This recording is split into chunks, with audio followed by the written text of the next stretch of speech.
When I played Ghost of Tsushima, I adored it. And if you've seen my review, you know exactly why I love it. I spent tens of hours to 100% and platinum it, and when I saw that free online multiplayer was going to be available, I was very excited. I'm usually indifferent to online games.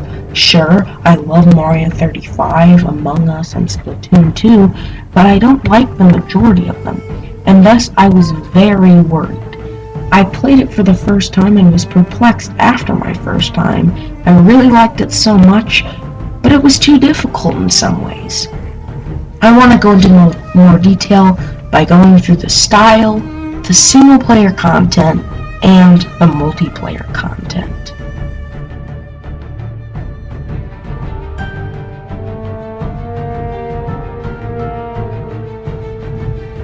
This game has a beautiful style with deep reds, Japanese art, and interesting spiritual backgrounds. It takes a game that already looked beautiful and added a much more unique style to it. I really have nothing else to say. Everything about the graphics of this update is beautiful, unique, and perfect.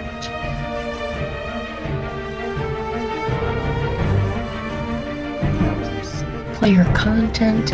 The update has a decent amount of story missions, 9 missions with 3 chapters each.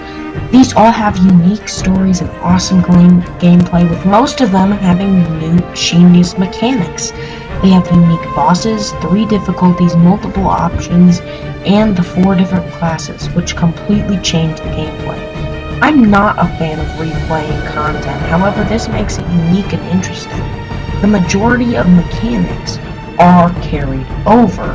However, there are a lot of new ones, and they're all very interesting, and some are unique to certain missions only, which keeps everything fresh.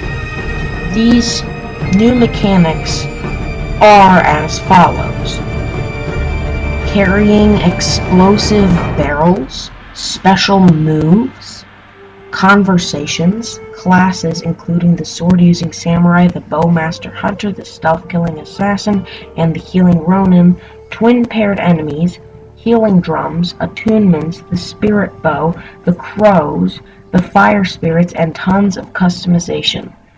There are also raids and endurance rounds, which are sort of weird. All of this is fine and dandy, and would make it worth a 5, however, no. This difficulty is simply disgusting. Playing on the easiest difficulty are only the second mission. As someone who 100%ed the game very easily on hard difficulty, it was awfully hard. This is simply ridiculous. However, playing with a friend makes it much better. I played through with Hayden and it was a blast of dopamine, but that doesn't excuse it, not only because difficulty should scale regardless, but also because that limits the ability for true single-player content. I really like the tutorial and the ideas, but it fails at many things, and it's only really worthy of a 4 because of this. The update has a ton of multiplayer. The raids and normal endurance modes are simply fantastic. They're so fun and creative and addicting.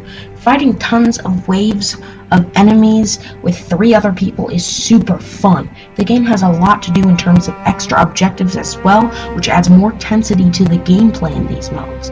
The difficulty is much more balanced due to your teammates.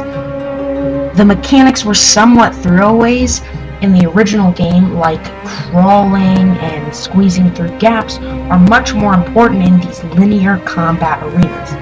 Now, understand that these 4-player raids are being considered just a rip-off of Destiny. Yes, 5 out of 5.